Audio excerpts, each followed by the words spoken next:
생활성서 듣는 소금 항아리. 성부와 성자와 성령의 이름으로 아멘. 9월 15일 연중 제24주일.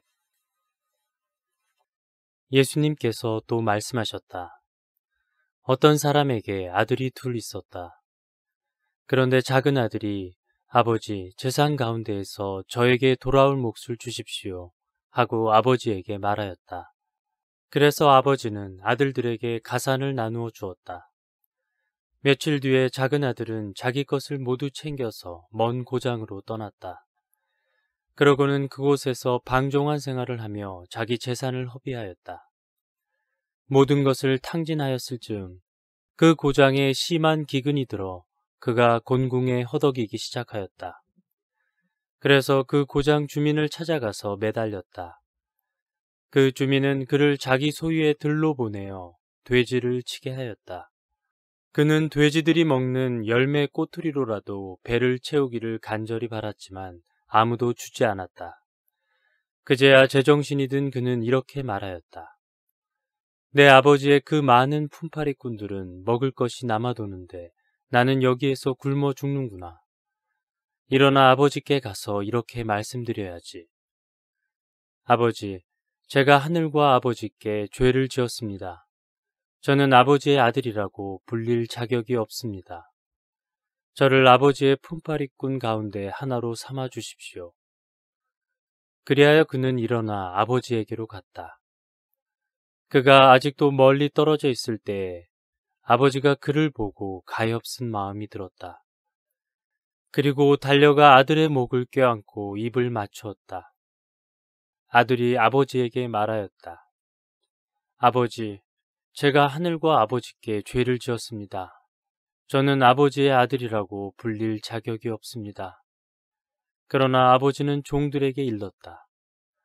어서 가장 좋은 옷을 가져다 입히고 손에 반지를 끼우고 발에 신발을 신겨주어라. 그리하여 그들은 즐거운 잔치를 벌이기 시작하였다.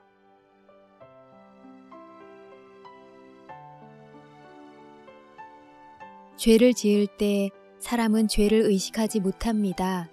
잘하고 있다고, 최선을 다하고 있다고, 이렇게밖에 할 수 없다고 생각합니다. 복음서의 작은 아들도 거리낌 없이 아버지께 유산을 달라고 요청합니다. 유산 상속은 아버지가 죽은 후에야 가능한데 재산만 받고 아버지와의 관계는 청산하겠다는 말입니다. 아버지 마음을 얼마나 아프게 하는지 의식도 못한 채 신이 나서 흥청거립니다. 바오로 사도도 비슷했습니다.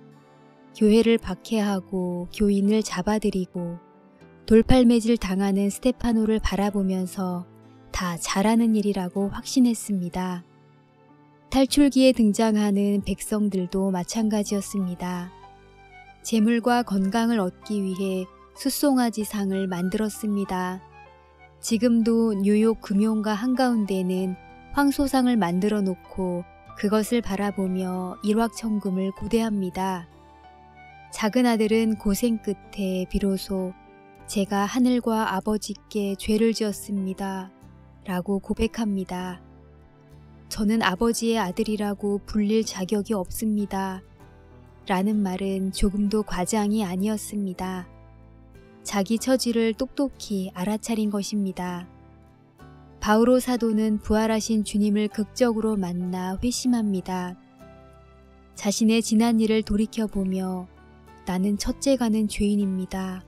겸손히 고백합니다.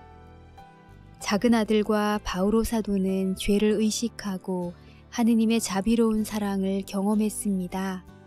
하느님께 돌아가면 용서와 자비의 새로운 문이 열립니다. 탈출기의 백성은 너무나 어리석어 죄를 전혀 의식하지 못했습니다.